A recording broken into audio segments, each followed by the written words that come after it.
In a Viking sea battle at Hjörungavágr, the fierce warrior Thor Snorresson is tired of the killing, and after falling into the sea he deserts his men. 15 years later, Thor leads a peaceful life in Iceland with his wife Helga, their young son Thorfinn, and daughter Ylva. However, Thorfinn longs for adventure and is eager to know more about the world. He dreams of a paradise called Vinland that he hears about from the great adventurer Leif Erikson. One day, Thor takes in a runaway slave. The following day, the slave's master, the brutal Halfdan, Ari, ves at the village demanding the slave be returned. Thor refuses and purchases the slave for the price of 8 sheep. The slave dies shortly after. In the year 1002, the war between England and Denmark was intensifying, and the English massacre a band of Vikings in Northumbria. A band of Jomsvikings, led by the intimidating Floki, visit Thorfinn's village to enlist Thors in their war against the English. Thors was their former commander, known as the Troll of Jom. He is obliged to join Floki, along with a ship and men, in order to protect the villagers from being taken hostage. Thorfinn and the young men in the village are excited by the prospect of going to war, but they have little understanding of what it is really like.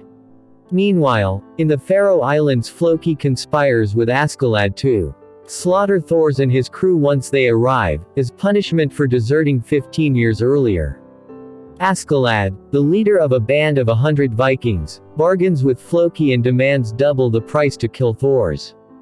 Back in the village, the young men buzz with excitement as they prepare for their first battle. Together with 5 men from the village and Leif Erikson's crew, they set sail in 2 ships to meet Askeladd. However, Leif Erikson reveals to a young woman that Thor has no intention of taking the young men to the battlefield. Once at sea, the young men find the going tough, and Thorsen Gruli discovers that Thorfinn has stowed away on the ship. When they stop to rest and resupply in the Faroe Islands, they are caught in a trap set by Floki. One fighter, Bjorn, eats a fly agaric musher. Uman prepares to fight Thors alone to test his skill, but Thors jumps aboard their ship and attacks them instead. Thors advances through Askeladd's men, beating but not killing them, until he faces Bjorn, who is in a berserker rage after eating the mushroom. He defeats Bjorn and challenges Askeladd to a duel. After a fierce sword fight, Thors defeats Askeladd, but surrenders to save Thorfinn and his villagers. He is then slain by a volley of arrows. Having witnessed the death of his father, Thorfinn stows away on the captured ship and swears revenge against Askeladd. Askeladd and his men land in England near the Humber River to resupply, and they pillage a local village. Thorfinn scrambles ashore and during the night prepares to kill the sleeping Askeladd but cannot do it. Thorfinn trains alone in the woods before emerging to challenge to Askeladd to a duel. Thorfinn is easily defeated again, but Askeladd recognizes his strength and promises Thorfinn a chance to fight him again should he prove himself in battle. Askeladd and his men row upriver to Gainsborough, where they find a band of dead Vikings.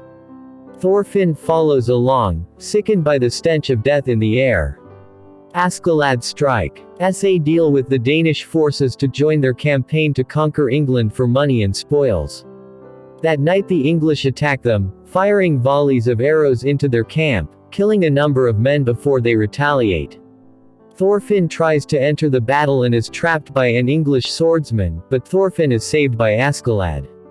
Nevertheless, Thorfinn eventually defends himself and kills for the first time an English soldier.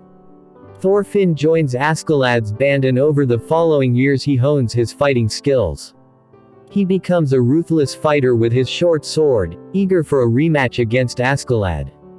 Thorfinn is badly wounded while in East Anglia and is rescued by an English girl and her kind mother. However, he later signals Askeladd, whose ships are anchored offshore, and his men land and raid the village. The Danish king, Sweyn Forkbeard, withdraws his troops from England over the winter. With the invasion of England on hold, Askeladd's band set sail for opportunities in France. They offer their services to the Normans, and Thorfinn, now a young man, is sent to negotiate.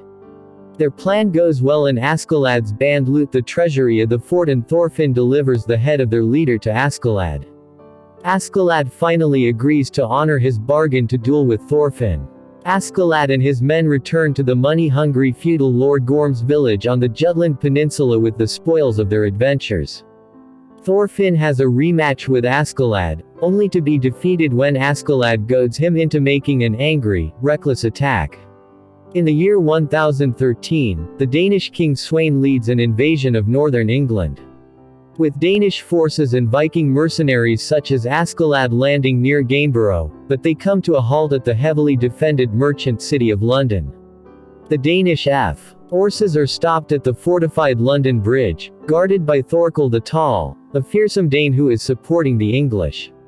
Askeladd offers Thorfinn another duel if he can deliver Thorkel's head. Thorfinn attacks Thorkel, but the giant Viking is too experienced and Thorfinn has to retreat with his injuries. Arriving at an impasse, King Sweyn leaves his son, the Prince Canute, to maintain the siege with Ragnar, while the rest of the army heads to Wessex. Ragnar's men become impatient with the siege, spurred by the taunts of Thorkel, but he keeps them in check. Askeladd's men are also becoming bored from inactivity. But after they learn that Thorkel has gone in pursuit of Sweyn's army, he renews the assault on London. Thorkel continues on his way to catch Sweyn's army with Ragnar and Prince Canute as his hostages. But a group of the Danish army catch up to them and threaten to wipe them out. Thorkel cunningly releases the hostages, but then goads the Danish soldiers into a senseless attack which they cannot win. Fighting at close quarters. Meanwhile, Askeladd starts a forest fire, causing smoke which confuses the combatants, and sends in Thorfinn to capture the prince. Thorkel decides not to waste his men by fighting Thorfinn and allows him to take the prince. Askeladd now has Prince Canute, but he is hotly pursued by Thorkel and his men and sends for reinforcements. They reach the Bristol Channel, and are greeted by the Welsh general Gratianus with reinforcements from the Morgan kingdom. However, as they reach the kingdom of Brycheiniog, they are surrounded by archers on the hilltops. In November 1013 Floki reports to the King of Denmark that the Danish forces have defeated the English in Wessex, but he also has to report that Thorkel may have taken Canute. Meanwhile in Wales, Asser of Brycheiniog blocks Askeladd's passage until Askeladd reveals that he has Welsh ancestry, claiming to be a descendant of King Artorius and will work to protect Wales when England is defeated by the Danes. Prince Canute cannot bring himself to confront the Welsh, so Askeladd and his men surrender their weapons to receive safe passage through Brycheiniog, appearing as if they are prisoners. At the northern edge of Mercia they alter direction to join the main Danish army in Gainsborough. As Askeladd and his men cross northern Mercia, they are caught in early winter snows. Cold and hungry, they come across a village of Christians and pillage it, taking all of their food. They kill the villagers so that no one can reveal their location. The only survivor is a young woman who was in the woods outside the village seeking penitence because of a cheap ring she had stolen at a fair. Thorkel reaches Gloucester, but learns that the English nobles are tired of war and are ready to accept Danish rule. Some English troops find Askeladd's group, and his men begin to think his good luck has run out. Askeladd orders Bjorn to kill Prince Canute's guardian, Ragnar, blaming it on a skirmish with the English and hoping that the prince will become a leader whom he can follow. Askeladd tells Thorfinn to guard Canute and tortures a captured English captain, seeking information. He is interrupted to be told that Thorkel is approaching. Fearing defeat, some of his men decide to desert and attempt to join Thorkel, who kills them when they arrive. Askeladd reaches the shallow upper Severn River and cuts down a short bridge. However, Thorkel catches up with them. Many of Askeladd's men begin to doubt his ability as leader and he is faced with a full-scale mutiny. Threatened by a mutiny, Askeladd recalls feeding his sickly mother while she told him about their ancestor King Artorius, who was recovering from his battle wounds in Avalon, a heaven-like place whence he would return to save their people from their suffering. Askeladd informs his men of his secret hatred of the Danes and immediately lashes out and kills two of them. Bjorn takes off in the sled with Thorfinn. Canute and the drunken priest, with 10 men in pursuit, leaving Askeladd to face the rest of his former loyal followers. The men chasing the sled successfully crash it and capture the prince. While Thorfinn steals one of their horses and rides back to prevent anyone else from killing Askeladd before he can extract his own revenge. Meanwhile, Askeladd slays many of his former comrades. Ud is incapacitated by a volley of arrows. Thorkel arrives and gives Askeladd's men an opportunity to die fighting. Suddenly, Thorfinn storms in and challenges Thorkel to a duel over Askeladd. Thorf in duels with Thorkel to decide the fate of Askeladd. Meanwhile, Canute lies still in the snow and daydreams about Ragnar, who apologizes for raising him as a son instead of a prince, and bids farewell. After awakening from his reverie, Canute has an epiphany while talking to the priest, who talks about the difference between love and discrimination, and Canute decides to confront the current situation himself. He stares down and calms the berserker Bjorn, who is stabbed by Atli, one of the Askeladd's men. He orders the priest to heal Bjorn while he accepts the challenge of being king. Back at the duel, Thorkel kicks Thorfinn, sending him crashing into nearby trees. Thorfinn has a broken arm and ribs from Thorkel's kick, and Thorkel allows him to be treated by Askeladd. Thorkel explains that he and Thors were commanders of the Jomsvikings, and their leader Sigvaldi, who is Thorkel's older brother, gave him one of his daughters, Helga. This means that Thorkel is Thorfinn's great-uncle. Thors was considered dead after falling into the sea at the sea battle of Hjörungavágr, but 3 months after a funeral was held for him, Thorkel found him leaving the Jomsvikings with Helga and their daughter. Thors renounced a life of fighting, and after knocking Thorkel unconscious, he left. The duel resumes, but as Thorkel is about to finish Thorfinn, Askeladd reflects light into Thorkel's eyes, blinding him for a moment. And Thorfinn knocks Thorkel to the ground by hitting his weak chin, and gouges out an eye. Thorkel's men prepare to kill Thorfinn, but Thorkel stops them, claiming that Thorfinn has won the duel. Canute arrives at the scene, and tells Thorkel that there is no value keeping him hostage because King Sweyn has already chosen his older brother Harald as his successor and expected Canute to be killed in battle. With newfound resolution, Canute declares that he will march against the king at Gainsborough, and both Askeladd and Thorkel agree to join him. At Gainsborough, Canute and his followers confront Floki and the Danish army, and he demands passage to see King Sweyn. At the castle, Canute sends Thorkel to Rink with the other commanders while he goes to confront the king, flanked by Askeladd and Thorfinn. They sense an ambush in the darkened hall, and King Sweyn confirms that he wants Canute dead. King Sweyn prepares to have them killed. However, Askeladd intercedes and reminds the king that Canute has delivered a victory over London via Thorkel's forces. The king decides to spare Canute, who decides it is prudent to join forces with the king for the present. Rangar's brother Gunnar approaches Canute and swears to serve him, however Askeladd mistrusts him. Later, Askeladd sends Alti and his brother back home, ordering him never to raise a sword again. In the year 1014, on instructions from King Selwyn, Canute takes his followers to York, a Danish-occupied town in the Northumbria region. As their boats row up the Ouse River, Canute is shot in the chest by a crossbow arrow fired by an assassin, who is tracked down and killed by Thorfinn. Thorfinn is recognized by Leif from his village in Iceland, and they are joyfully reunited. However, Thorfinn is not interested in returning home, but intent only to extract his revenge on Askeladd. Meanwhile, it is revealed that Canute was not shot, instead it was a woman slave dressed as his double. Canute orders that everything be done to save her. As they pass Floki, Askeladd loudly infers that Canute has enemies in York. It is revealed later that Askeladd himself hired the assassin to promote rumors that the king wants Canute dead. To further his plans, Askeladd also feeds information to Gunnar, who is spying for the king. Meanwhile, Thorfinn, whose broken arm has not yet healed, is anxious to settle his debt with Askeladd. Thorfinn calls him out to a duel to be observed by Canute and Thorkel. Before they start, the mortally wounded Bjorn challenges Askeladd to enter Valhalla. Bjorn is defeated, but also receives Askeladd's assurances that they are true friends before the latter mercifully kills his friend. Askeladd then prepares to face Thorfinn.